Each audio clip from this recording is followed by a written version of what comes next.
So it's a privilege on behalf of Mike and myself from Mosaic to welcome Sam Altman here. He's a man who doesn't need a lot of introduction, as he obviously has a very significant persona in the startup world as the president of YC. But just a very quick sort of highlights. Went to Stanford, dropped out, did a startup, raised significant amount of money from some of the best investors in the world, sold it successfully, and moved on to running YC, which is the sort of preeminent accelerator on the West Coast. And as part of that leadership role, is taking the business in a number of new vectors, not just relating to seed financing companies, but many other interesting things that we'll talk about shortly, and including AI, which is an area that my partner Mike has been spending a lot of time on, and I think we'd like to get into some detail on, but some other very big, important, and necessary startup areas, including energy and biosynthetic life forms and stuff that startups should be doing. So the purpose of this was really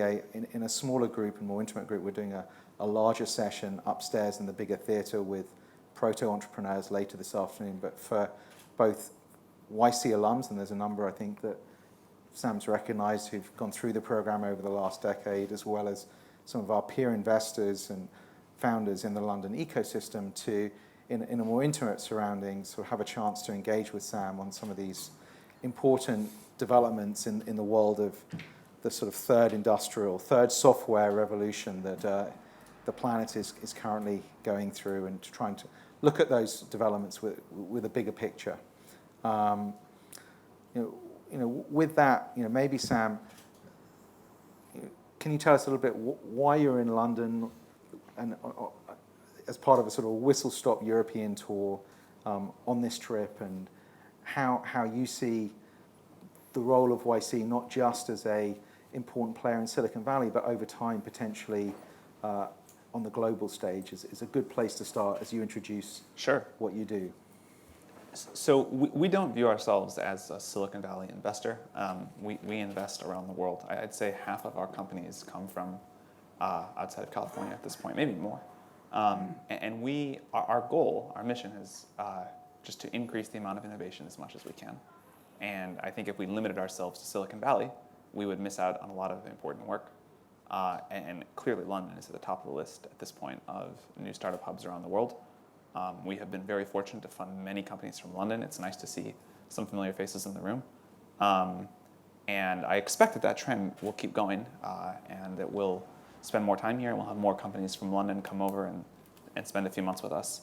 But we're here to try to meet the next generation of great founders, and hopefully a few of them will decide our program is worth considering. And maybe as we sort of begin to understand sort of how YC works, can you just sort of give us a flavor of some of the sort of metrics of your pipeline? Sort of how many people apply to YC in each batch? How many of those sort of order of magnitude come from Europe versus Asia? And I suspect it's the widest pipeline or funnel of any investor on the planet. Yeah. So we run two different programs, what we call YC Core, which is in person with us in Silicon Valley, and then our fellowship, which is remote. And I think the total for those two together, in terms of companies per year, is 25 to 30,000.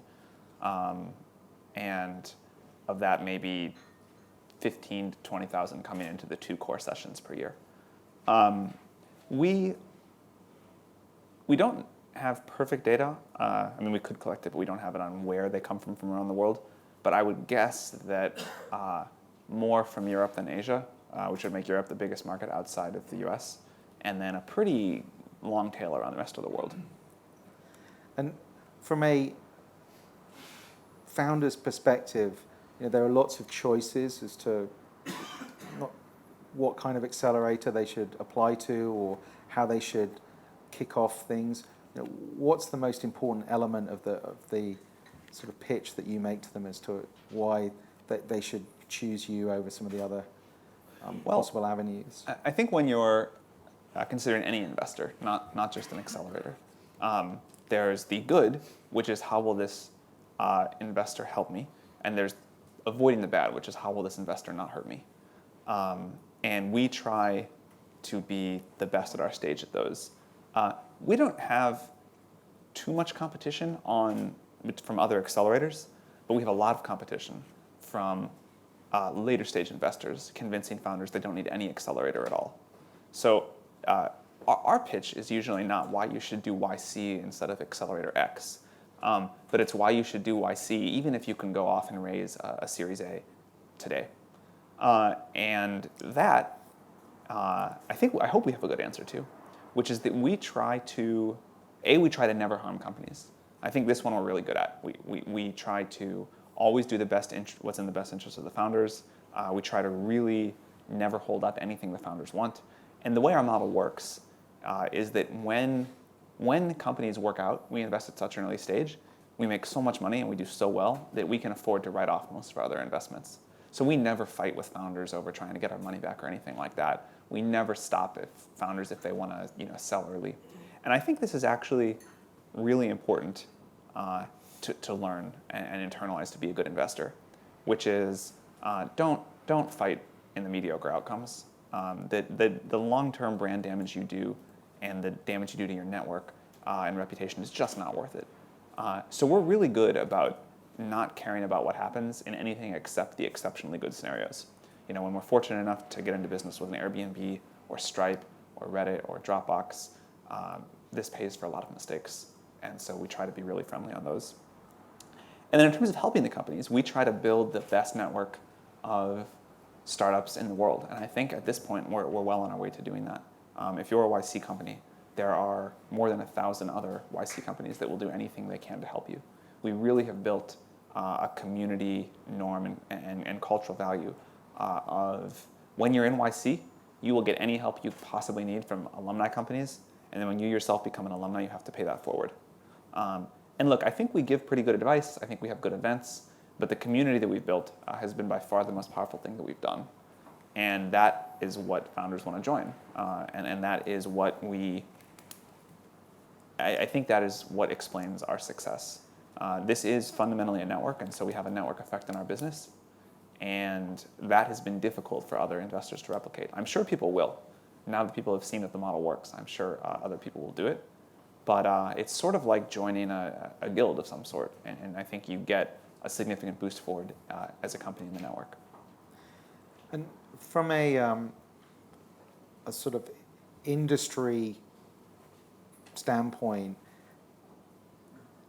the numbers that often have been sort of put about are that if you're funding 250 plus companies a year across two cohorts, that perhaps 1 in 100 or so will turn out to be one of these winners that sort of pays for all the mistakes. Is that what you're seeing kind of coming through in the data still as you scale up? Well, I think that's the number for a really big winner. I think it's a little bit better. I think if you look at companies that are sort of 3 years older, which is I think the fastest you can reasonably expect to get to $1 billion valuation.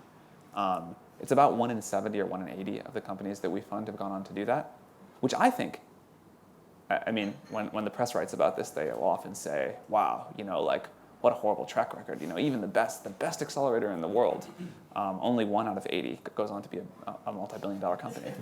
And I wish the people that write that would come in and look at the stage that these companies are in when we fund them, because I think it's absolutely incredible that we're able to do that well. And I think it speaks to the enormous untapped potential of talented but unknown, unexperienced, usually young, unconnected people in the world. And if you're willing to put in the effort to sift through that, and it is a huge amount of effort, that there is just an enormous amount of value that has not yet been unlocked of new innovation to unleash on the world. So, however, that number is only for the companies that go on to be worth $1 billion or more. Far more than that go on to be worth, say, $100 million or more. And so I think we end up making some amount of money on somewhere between a third and a half of the companies we fund.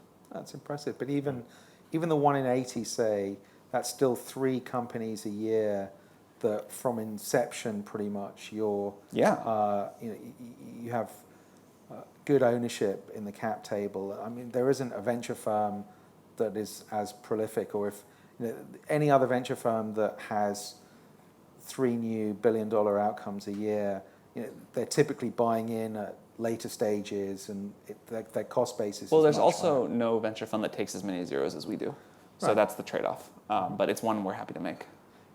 And how do you sort of remain on the side of the founder as the companies scale up and become more self-sufficient in certain respects? We are just in service of the founders. Whatever like Brian Chesky, I don't try to bother him too often. I don't try to call him with unsolicited advice too often anymore. I used to do that, but at this point I figure out he knows what he's doing. But if he calls me and is like, hey, I need this favor, I will drop whatever I'm doing and go do it. In fact, that was what happened right before we started this talk. And that's how we try to act with our companies. We never try to control them. We don't take board seats. We don't have any voting rights. We buy common stock. And we don't.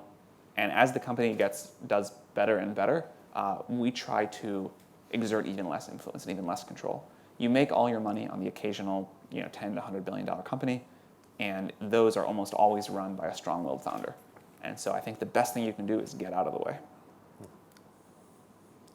And does the role that you play change at all with the launch of the new continuity fund, which some people in the room may not know everything about, so it may be worth Sure. just spending 30 seconds describing it, and then...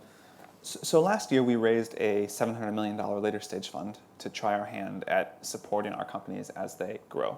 And the genesis for this was there was a class of companies that we became super interested in a few years ago.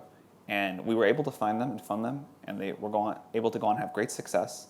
But they needed huge amounts of capital. And most other investors wouldn't fund them because they weren't software companies. So these are what we call the hard tech companies. One of the first ones that we funded that was just acquired by GM was called Cruise. And they make self-driving cars. They were just acquired for over $1 billion after 2 years. That was pretty quick. I wish they had not sold. But there were a lot of other companies we funded in this same vein. Helion makes fusion reactors. Rigetti Quantum Computing makes quantum computers, obviously. Ginkgo Bioworks makes synthetic organisms, and there are lots more. And these are companies that I think are phenomenal investment opportunities and important to me personally. And they weren't able to raise subsequent funding. Meanwhile, we had a lot of other traditional software companies where we still thought we were more bullish on them, we understood them better than everybody else. And so we looked at both of those two things together and thought, you know what, it would be really great for our ecosystem if we could be a friendly late-stage investor. And we could support companies no one else will, and we could change the norms for what it means to be a founder-friendly late-stage investor in the same way we did that 10 years ago for early-stage investing.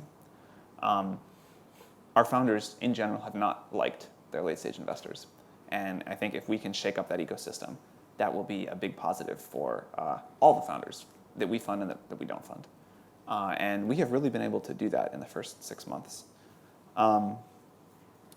So it's been a new experience.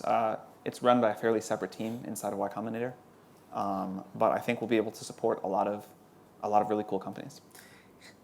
This is a question that you may have had to sort of think about before, but how do you deal with the sort of signaling risk and those kinds of issues now that you're potentially an actor in any late stage financing of a sort of YC successful company?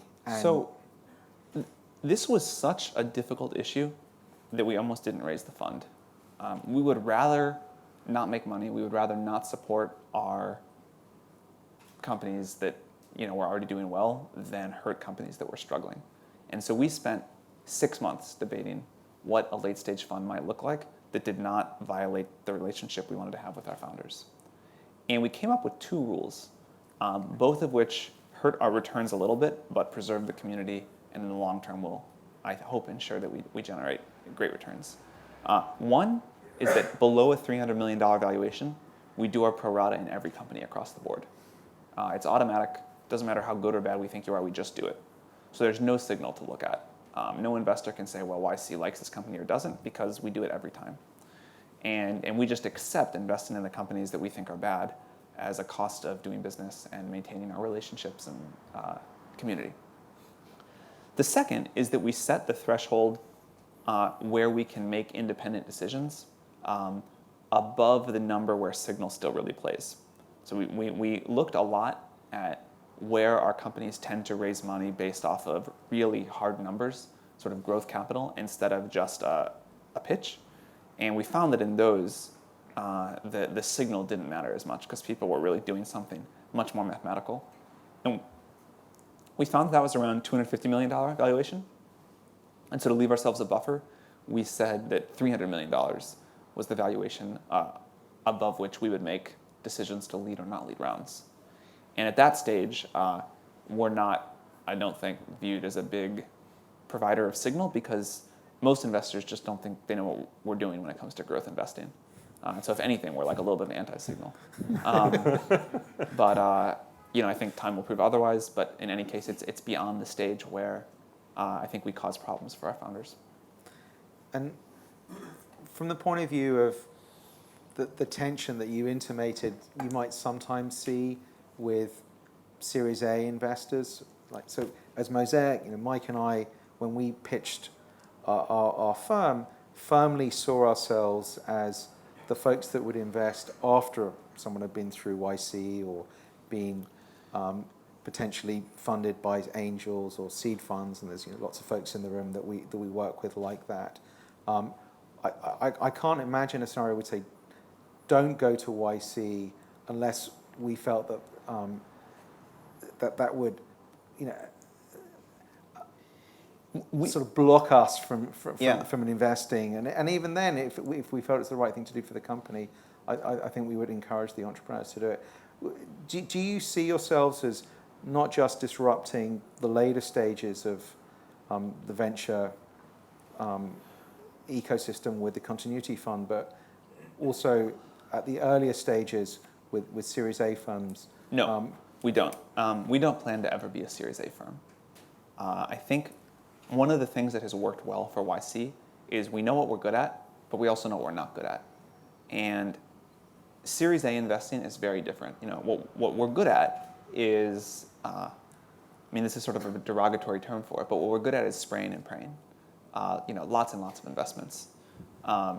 What we're not as good at, and what takes a huge amount of work, is where you choose 5 to 10 companies and work incredibly closely with those as a Series A board member. And that is critical. If it were not for really good Series A board members, I think YC's returns would be far, far lower. So I think we'd be doing our companies a huge disservice, and we'd be bad at it, to try to be a Series A investor. It would also cause, obviously, huge signaling problems. That's why we only do the late stage investing, in addition to our core program. When you get to the later stages, those investors tend not to be intimately involved anyway, and I don't think they're as helpful, so I'm happy to outcompete those guys. But the men and women that get involved as truly hands-on partners with these companies after YC spend far more time than we do with these companies and provide them just incredible services. And we don't ever, I don't think we'd ever be good at that. We have no desire to go try to take on that business. If you sort of imagine a world 3-5 years from now, how many companies could YC be funding? And I'll give you more credit than saying you're spraying and praying, because if out of a funnel of 20, 30,000, you're distilling it down to 250, that's already 350 or 350. Yeah. 350. You're already picking, 1 in 100. But how big can this become? My rough guess is that we should be 50 to 100% bigger than we are today. I think that's kind of how behind the curve we are of all the good companies in the world. And then the startup ecosystem worldwide maybe grows at 20 to 30% a year. So, quite a bit bigger. 2-3x would not maybe be crazy. More. Yeah, or more. What would be great, And we've tried a first version of this with the fellowship. We have an evolution of that we're going to try out later this year. What we'd love to do is figure out a way to keep the core program at roughly the same size, but have a giant funnel above it, where we can, in a much lighter touch way, reach 10,000 companies a year, something like that. And would they benefit from the network in the same degree as all the other participants that, absent the 3 months program? Well, if we couldn't find some way for them to benefit from the network, it wouldn't be worth it. They wouldn't get enough value. It will have to be different, and we certainly haven't invented it yet. I think people think that we do a lot more really advanced planning and we have a lot more answers than we actually have, but we know what we don't know, and we're not afraid to admit it, and we have no idea how this is going to work. But it's important to do, and we'll figure it out as best we can along the way. And I guess as you think about some of the areas that you'd like to sponsor and take these bets on, what I'd like to do is now sort of move the conversation into discussing some of those and bring in Mike Chalfen, my partner, who's been spending a lot of time in our firm on AI, Great. which I know is one of the areas that you're very excited about. So, thank you. Thanks, Simon. So maybe if we could just start by just talk about the origins of your interest in AI before we sort of dive into some of the gnarly Great. issues. Well, maybe even before that, I'll say sort of how we think about new areas. We're not really a trends-based investor, but startup to us does not mean a software company. Startup means a company that is designed to grow very quickly. It may fail, but that's at least the goal. And so what we think about is we want to fund any company that has some plausible shot at being a $10+ billion company. And that is such a strict rule that we don't allow ourselves any other rules, or we'd have nothing to fund. And so we have to be willing to look at companies in any area. And if we're not an expert in that area, but we think it might be super valuable, then either one of the partners has to go become an expert, or we have to hire a new partner. And I think this is not the only model, but it's a model that's worked really well for us. We don't constrain ourselves to the thing that is working today or that worked last year, because we don't believe that's necessarily the thing that's going to work next year. And we don't let ourselves have the excuse of saying, well, we don't know about that, so we're not going to invest. If we think it's important, we figure out how to get reasonably good at it. And through this process, we have decided to really pay attention to some new areas. Biotech, energy, and AI are three that I have spent a lot of time focusing on. Hardware is something that other partners in the firm have done a lot with. EdTech has been another area of expansion, more and more companies selling to government. But this is kind of how we think about the world. Our first choice is always to support something by funding a startup. But if there is technology that we think is really important, or if there is a societal issue that we think is really important, and it does not fit in a startup, we will find some other way to support it. We fund nonprofits. We have something called YC Research, which is a nonprofit research lab. And if there is something that we think is important that cannot or should not be done inside of a for-profit company, then we do it this other way. And so, on the should not side, we get to something like AI. On the cannot side, we get to something like our basic income research. But AI in particular is something that I probably, like many people in this room, have been interested in since I was a little kid. I think many people that learn to program a computer for the first time realize that someday this is going to be really smart and maybe be smarter than a human. And so I studied AI in college. My advisor was Andrew Ng, who now runs AI at Baidu. And at that time, it was sort of depressing because we all had fervent conviction that AI was going to be a big deal, and nothing was working. But I, stayed close to the field, and in the last 4 years or 3 years, it's just been incredibly exciting to watch, and it has been absolutely transformative. We started a group called OpenAI. Elon Musk and me and the former CTO of Stripe and a guy from Google Brain. And that group now has about 25 people. It is a nonprofit. The goal is to build general super AI for the benefit of humanity and try to do that in a way where it is not a single for-profit company with a single AI that controls the world and hopefully doesn't go off the rails, but a widely distributed AI where each human has an agent that becomes part of them to some degree. And we sort of try to just distribute this power and make all the humans better. And it's super exciting to work on. Very, very exciting. I mean, just there's sort of positive and negative aspects to it, and you started on the positive, so maybe we can explore that a little bit more first. The way you describe it is very personalized, and sort of, I guess people couldn't envisage an assistant or something like that. But what are the sort of, if you sort of could flesh out a little bit how you see sort of everyone on the planet having their own AI, and what that would look like beyond the sort of how we perhaps think about assistants today? I think that will certainly be one area where everyone will have a superhuman personal assistant, where you can speak to something in true natural language, it will know what you want, and it will go figure out a way to do it. Mm-hmm. But I think things are about to get pretty crazy. We are not that far from a world where computers get better than humans at most non-creative tasks. And the creative tasks, painting, writing novels, I think even that will come someday. Last year we got to a place where I think we saw the first types of doctors become less good than computers with AI radiologists.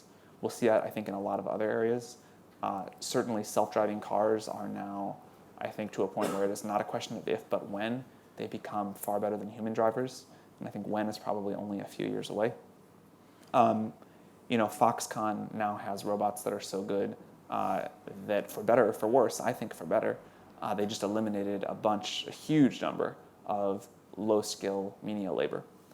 And so you can see a world where we have basically, effectively infinite resources and wealth.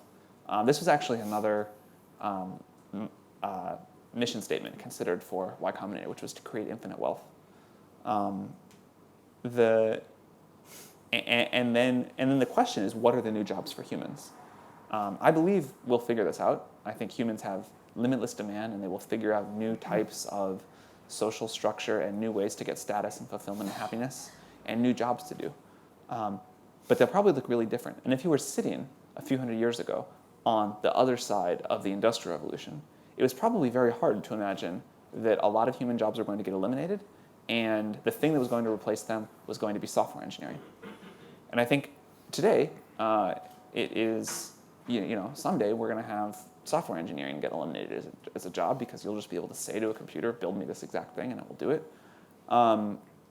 And I think it's as hard to imagine the jobs that will come next as it was then to imagine software engineering. So I think this is an important question. I don't pretend to have the answer.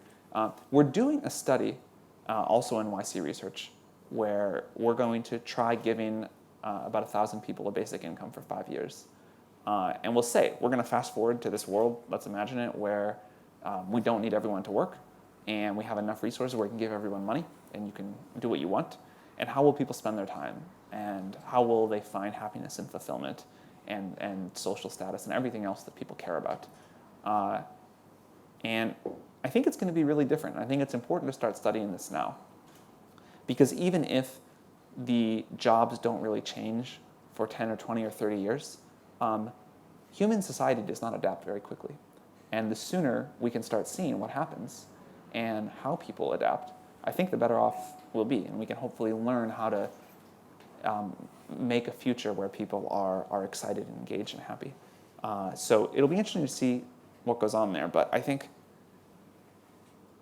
my view of this is let's not be afraid of AI eliminating jobs, because the jobs that it will eliminate first will be the worst jobs. But if it does that, it will do it because it can do it much less expensively than humans, and so the cost of the quality of a great life will come down.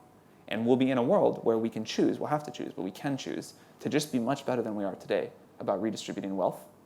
And we don't need everyone to work, and people can have a great life, and we'll be able to afford it because the cost of a great life will have come down so much. in a world where we need the basic income in the first place. So let's not be afraid of eliminating these jobs that I think are not jobs that people are excited about, and let's let them find better, more productive, more fulfilling ways to spend their time. But I think that requires some foresight and some planning and some willingness to have a conversation that is not popular. That's a big topic. Big vision as well. And I guess one of the things that marks out YC from perhaps some other sources of capital and ideas and coaching. Very interesting. Just to sort of switch a little bit to the negative, because I guess as you described it, one of the motivations around OpenAI was to avoid concentration of AI. So just to sort of tease out a few things there. One is it seems like at least you and one of your co-founders at OpenAI have slightly different concerns, or maybe Elon Musk has additional concerns around sort of a bad actor obtaining AI and using it for negative purposes. And then there's also this sort of concept of genetic programming and how an AI could sort of by pursuing its own apparently anodyne or utilitarian goals, sort of compete for resources and run amok. So could you sort of explain some of the different considerations? I think we're both very afraid of the negative future and very excited for the positive future. And the reason that we're spending our time and money on this is that we believe, in the next not too long of a time period, we have the opportunity to push it towards the positive future. Yeah. And we really want to try to do that. It definitely is scary to me to think about the single AI world. So one approach that some people have to AI safety is to say, hey, multiple AI agents will fight with each other and will have a lot of conflict, and that's very dangerous. And that the safe approach is to have a single AI that rules the world as a benevolent dictator and stops all other AI projects and makes this utopia for humans. And there is an argument that you can articulate that is a good path. The thing I have never been able to be comfortable with on that approach is, let's say we are successful in creating this single AI that is 1 billion times smarter than the next most intelligent agent in the universe, the smartest human. And we think that we built in some controls, and we think we built it to like humans. But we somehow put a bug in there, or there was something that we didn't understand, and it decides to go the other direction. And then you have this massively powerful agent that is 1 billion times more intelligent than the next most powerful agent. I don't see how we have any hope of controlling it or getting it to do what we want it. Like, if it goes off, I think things get really unsafe. Also, there will presumably be some group of people in the world that kind of control the AI. And if that group of people decides, I think the quote is absolute power corrupts absolutely. If they decide something the other 7 whatever billion of us don't like, that seems bad. So I'm definitely afraid of a world that has a single concentrated AI. I like better a world with a lot of AIs, and in the same way that there are occasional bad humans, but we as the collective are able to overpower them because we're all of roughly the same skills. I think if we have a lot of AIs and most of them want what we want and want, then they will be able to stop an occasional bad AI. So I think that's why we call OpenAI OpenAI. We want this to be open technology made available to everyone. There's another problem that we're starting to think about now, which is if you have humans and AI and they're separate and they want the same thing, which is to sort of be the dominant species on the planet, you have inherent conflict. Whenever you have 2 groups that want the same thing and only one of them can have it, like being the number one or the dominant species or in control, you have some amount of conflict. And so, the world where we have that conflict and either we're trying to enslave the AI is trying to enslave us, those both seem bad. So I think, Elon thinks too, some people on the team have different opinions, that some version of a merge, and this can range from the simplest, chat interface where everyone has like an AI companion that works together with the human, and the humans do what the humans are good at, the AI does what the AI is good at, and they kind of become this merged sense of self. Or Elon's version of this is that we just need full-on cybernetics and brain implants. Other people think we should go the other way and upload ourselves into the computer. But whatever it is, some sort of merge. So it's not us versus the AI, but us and the AI is sort of one combined entity. Seems to me like the most likely happy path. Okay, interesting. And we can talk about crazy stuff later. No, yeah, this isn't the crazy stuff, right? So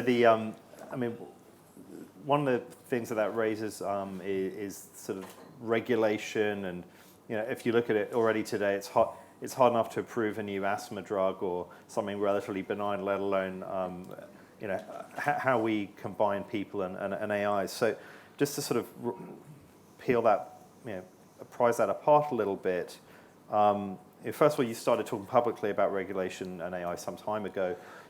In the last sort of couple of years, has your feeling for how regulation could work evolved and sharpened? I still think AI should be regulated in the future. Mm-hmm. I think this is all still pretty far away. But whether it's 10 or 20 or 100 years away, in human history, that is the blink of an eye. Sure. In the history of biological life, that is really the blink of an eye. And so, a lot of the debate at dinner parties in Silicon Valley and events like this is AI 10 or 100 years away? And I don't care.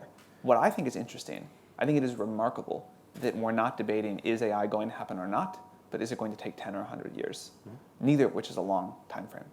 We are that close to the end of the line of humans being the most intelligent thing in the universe.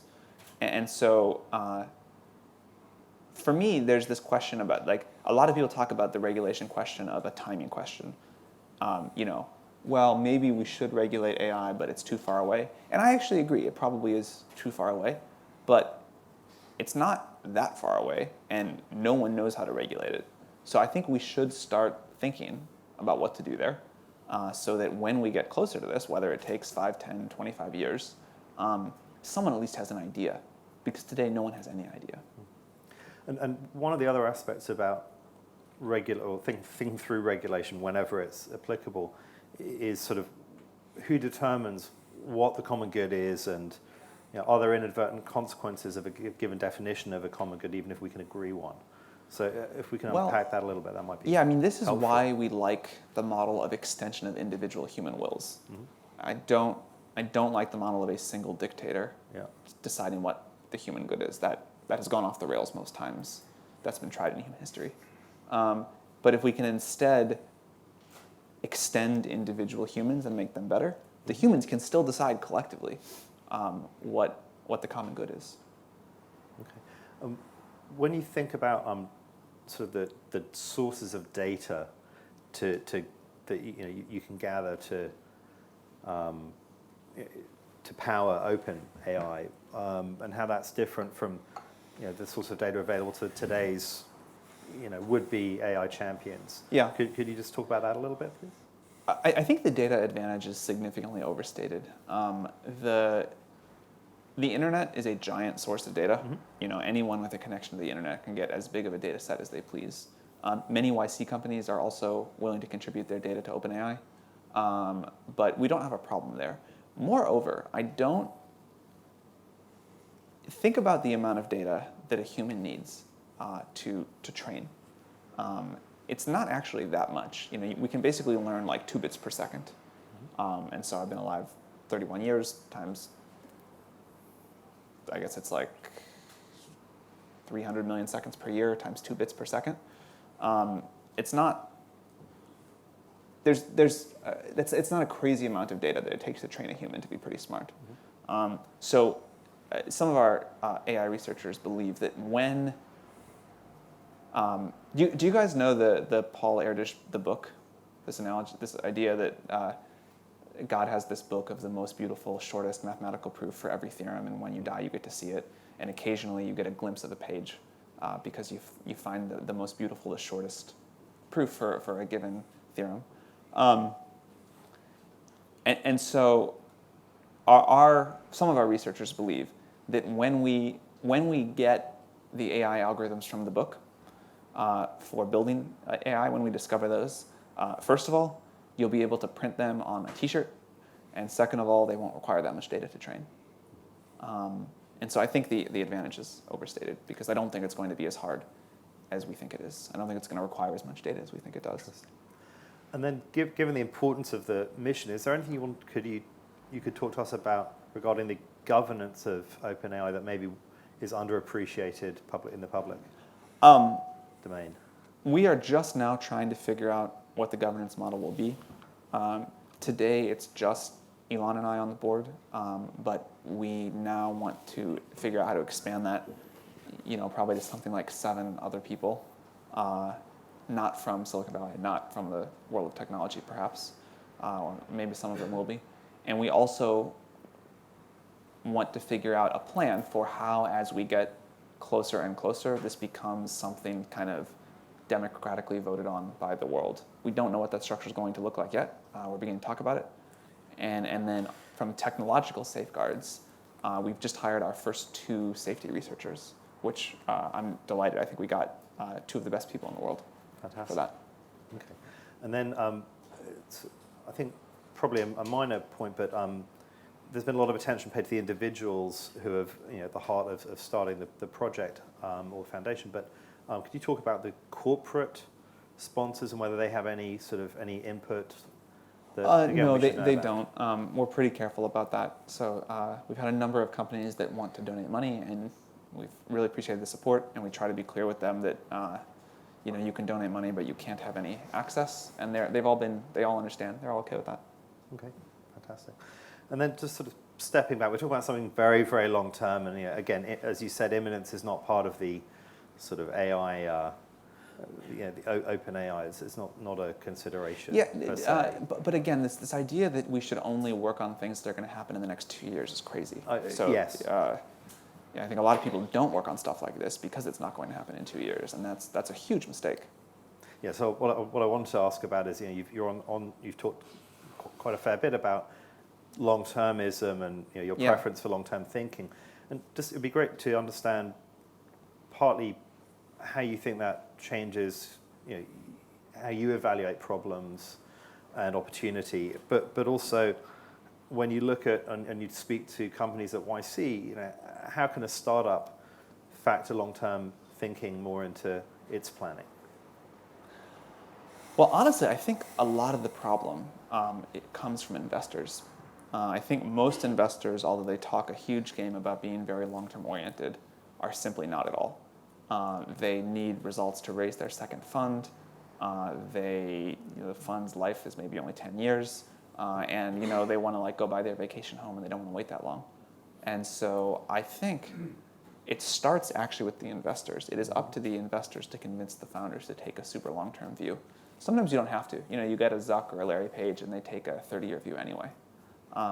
But I think one of the things that YC has done really well is encourage our founders to take very long-term views.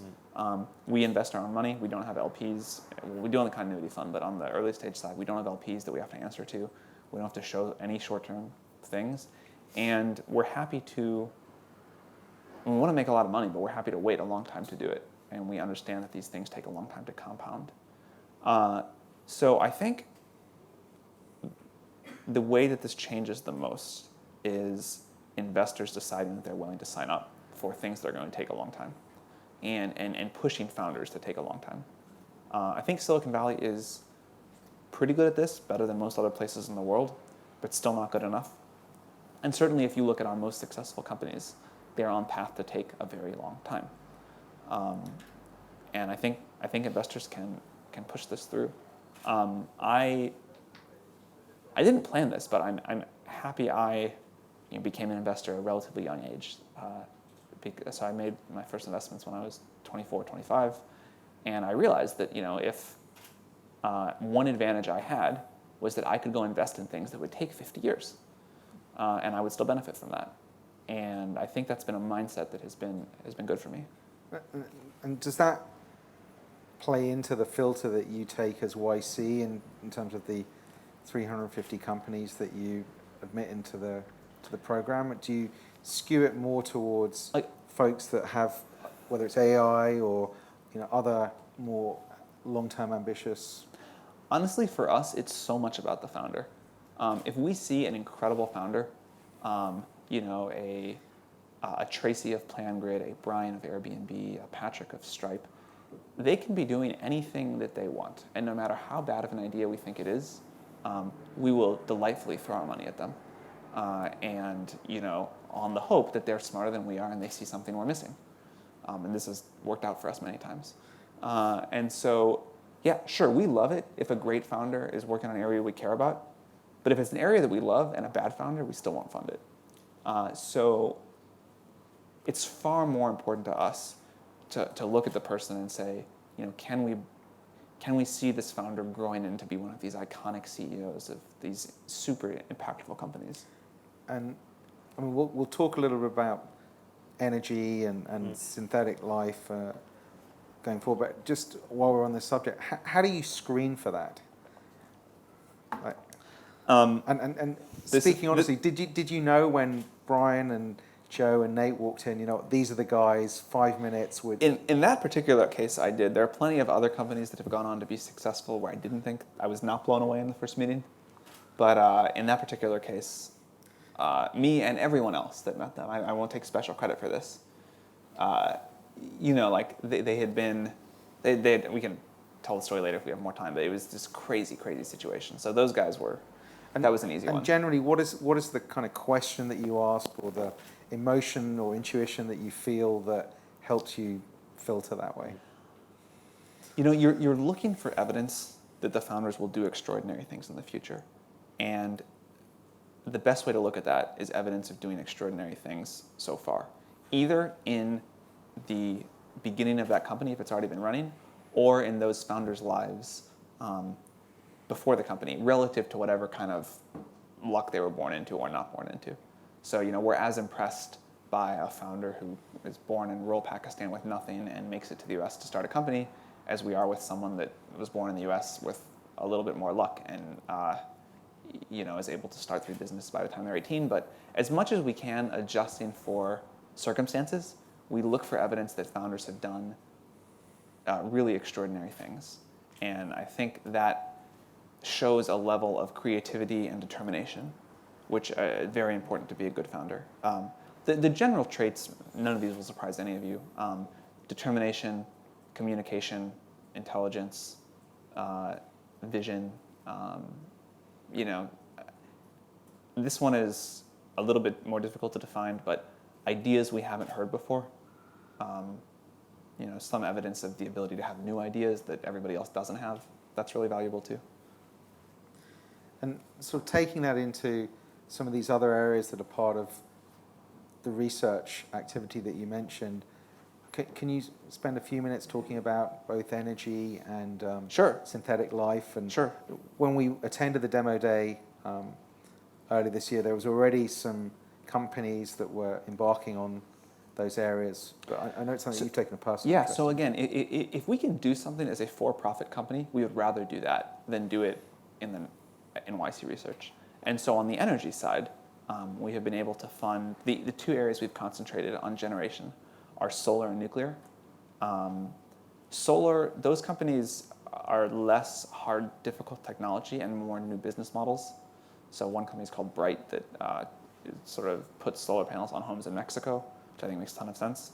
On the nuclear generation side, we have companies like Helion in Seattle working on fusion, and Oklo working on very small, very inexpensive fission reactors in Mountain View. We also funded some companies on energy storage, energy transmission as well. On synthetic biology, we have funded dozens at this point of companies doing work here. And that has been a really amazing field to watch in the same way that AI was sort of quiet for decades and then had amazing breakthroughs in a period of a few years. We've seen the same thing in synthetic bio. In the last few years, you just see this explosion of companies that are now able to create new organisms, like Ginkgo Bioworks, which was one of the first synthetic bio companies that we funded, to editing existing organisms and improving them in different ways. So that, I think, will be a very important vector forward. I'm conscious that there's, I'm sure, lots of kind of questions from the floor, and many people that we recognise here that I'm sure have been catalyzed into thinking from some of the things that Sam has said. So we have a couple of people with sort of mics that can go around, but is there anyone from the floor that has a question or two? Andrew. Wait for the mic. I think, yes, it's just here. Thank you very much. I just wanted to ask for a bit more detail on the basic income pilot and how clean it is, and in particular, how much money are you giving to people to replicate the world that you think may arrive in time? So the first thing that we're doing with the basic income study is a pilot. This is a much smaller scale. It'll last close to a year, and it is to test our methods, how we're going to study how much money to give, how to distribute it, how to track results. And so that is really kind of the design phase of the study. That will be with 100 people in Oakland, and we'll try different numbers. And our hope is that we only need to run one pilot, but if we have significant learnings or we learn that we're really wrong, we'll have to redesign it and run another pilot before we're ready to start the full study. But if it goes well, a year from now we could be ready to start the full-scale study. And the numbers that most people throw around are something on the order of $18,000 per year. And I think we would do 500 people that we gave it to and 500 people that were the control group. And again, lots of questions we're trying to figure out now about how to distribute the money, how to track progress. But the plan would be to roll that out probably still in Oakland, but maybe in 2 different cities at the same time next year. Christian. Thanks for hosting and thanks for being in London. So on the AI and the regulation piece, so something that kind of concerns me in a way, right, as to who gets to decide how we regulate it. If it's the nation state, each nation state's going to have their own priorities. So effectively China and the US and India will regulate differently. If it's the UN, that'll take a long, long time. And then I kind of start running short on actually who would actually do it. So in your mind, when you think about regulation for AI and not going down the benevolent dictator route, what entity actually creates that regulation? And just to add to that, should it be a commercial entity? We honestly don't know. This is actually something we're doing research on, is who should regulate it and how. What I think would be really cool, and just a cool sort of statement, is if you could do something democratic on the internet. Because the internet is powerful at this point. The internet can make consensus decisions. The internet can force them to some degree.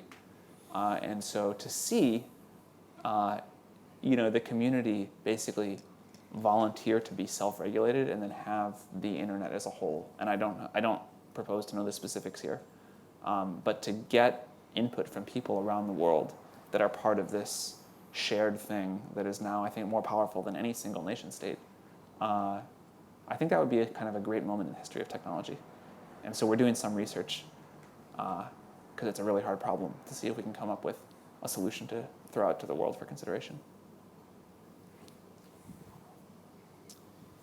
Hi, sort of kind of related to that. I was sort of thinking, you mentioned that one of the benefits you had of starting your investment career at the age of 24, 25 was that you could take a 50-year view on things.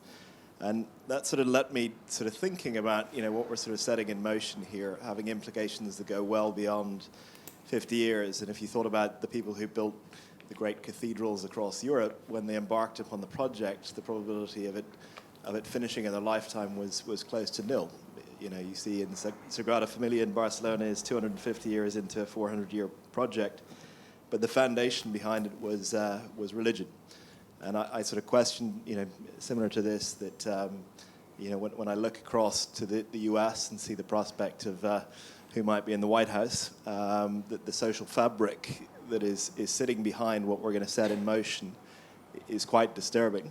And I think this is a really crucial thing. Who is actually doing that research, and where do you get those skills from that can kind of project what sort of world it is that that we're setting in motion? Are they from the technology sphere, or are they from other spheres? I think it's important to have a wide variety of backgrounds.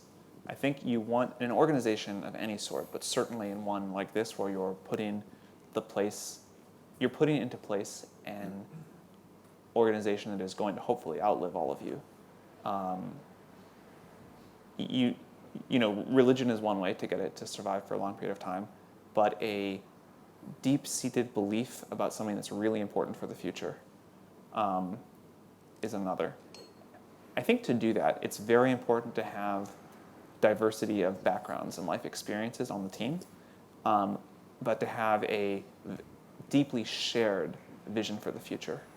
And so you want people that are engineers and philosophers and political thinkers and a lot of other things as well. And you want them to come together and bring all of these different viewpoints about the world and skill sets, but to share this deeply held, high conviction belief about this version of the future that's absolutely critical. And if this group doesn't do it, it's not going to get done right. And I think that's how you create these things that outlast any individual, even Trump.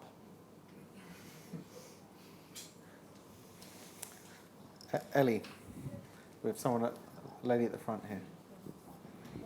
Thank you. It's been amazing just hearing about the scope of the opportunities that you see to be exploited, and maybe following on from the last question as well. I wonder how you think about bad things to be combated. So we're talking about religious extremism, but I mean nationalism, environmental challenges, plastic in the oceans. Do you see them as part of the opportunities as well, or do you think about them differently? No, absolutely. I mean, I think many of these things are both incredible risks and incredible opportunities. And again, where we can address them with a for-profit company, we'd like to do that. And where we need to do it some other way, we'll do that as well. But we're trying to build, as are all of you, the future we want to live in. And there are a lot of bad things to combat and a lot of great things to build. Sometimes they're the same. So I think the energy stuff that we talked about earlier, if you could pick one thing to help the poorest half of the world a lot and all of the rest of us still a large amount, I think cheap, clean, safe energy would be the number one thing. Energy obviously wreaks havoc on the environment and health, but also it's a huge economic cost, and it's responsible for a ton of war and a lot of other things that you could fix if you could just fix the energy problem.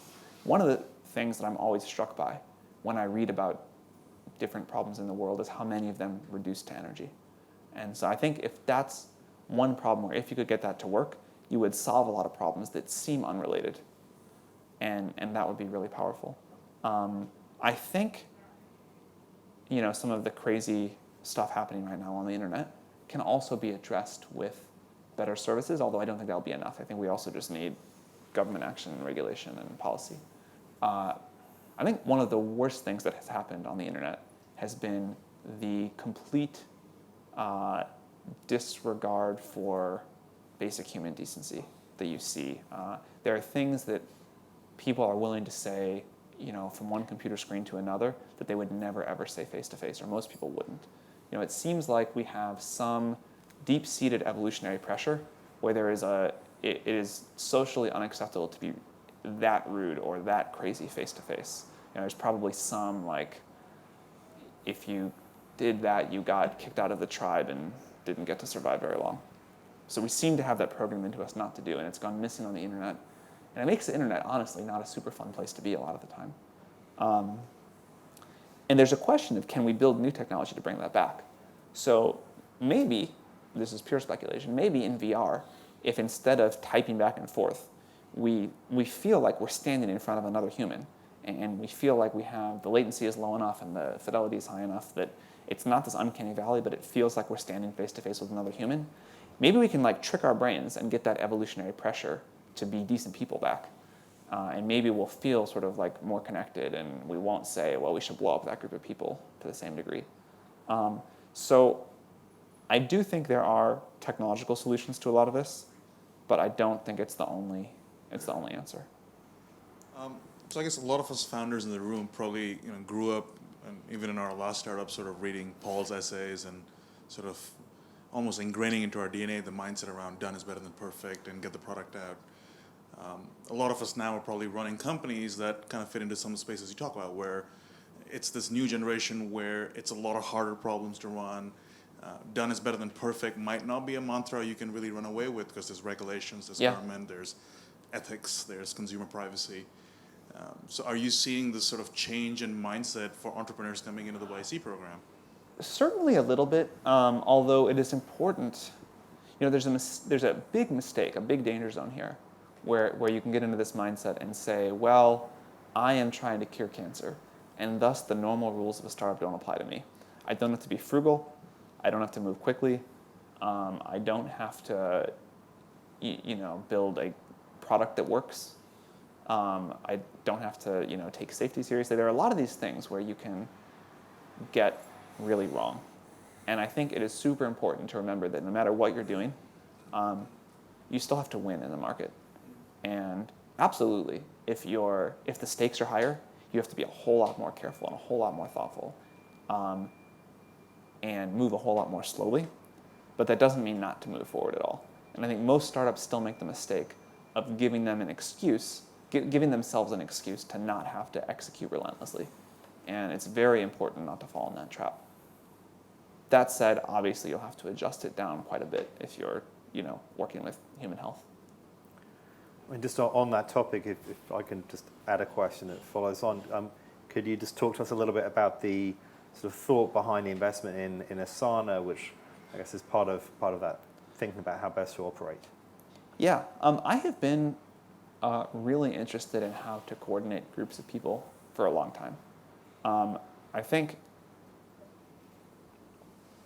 going back to the thing we were talking about like groups of 20 humans and not being too rude, I think we're very good at organizing small groups, but we are not very good generally as humans at organizing groups of lots and lots of people to a common goal. And corporations have been one answer to that. Religions have been one answer to that. But it's sort of an amazing thing that it's possible at all. And as YC gets bigger and bigger, and we funded thousands and thousands of companies, some version in the future where we funded thousands and thousands or tens of thousands of companies, and there's millions of employees at them, and we want to be able to coordinate that whole group to some degree. Thinking about the technological tools that'll make that possible has been really interesting to us. And I think Asana has a very interesting way of doing that kind of happens to just fit my own personal mental model and workflow. Okay, cool.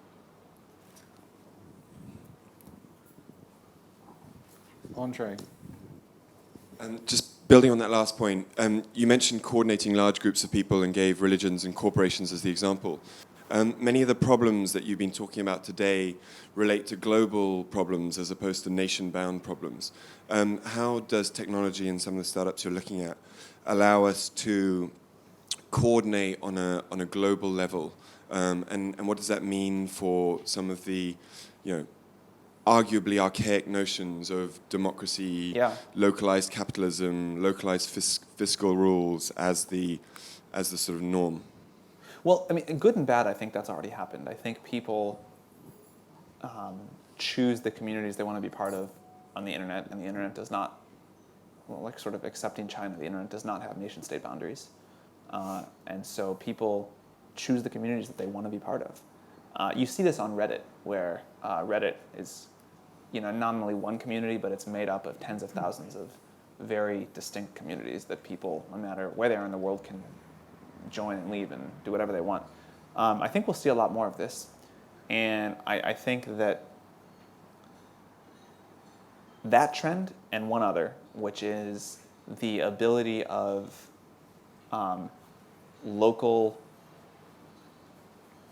the ability for local efforts to have non-local effects. If China burns a gigantic amount of coal, it affects the whole world at some point.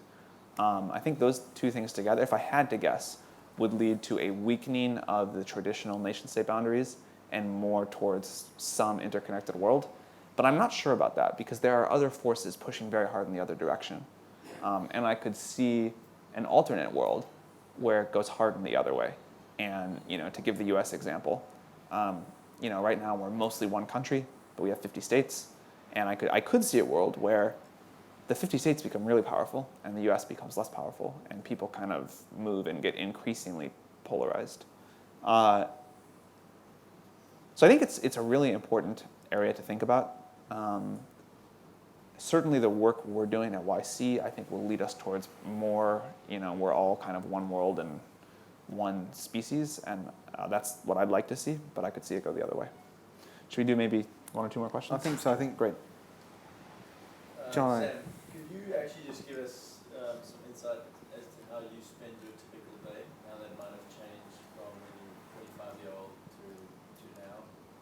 It's not that different. He's only 30 now. I am a blessing and a curse that I've had is that I cannot make myself focus on something I don't find interesting, and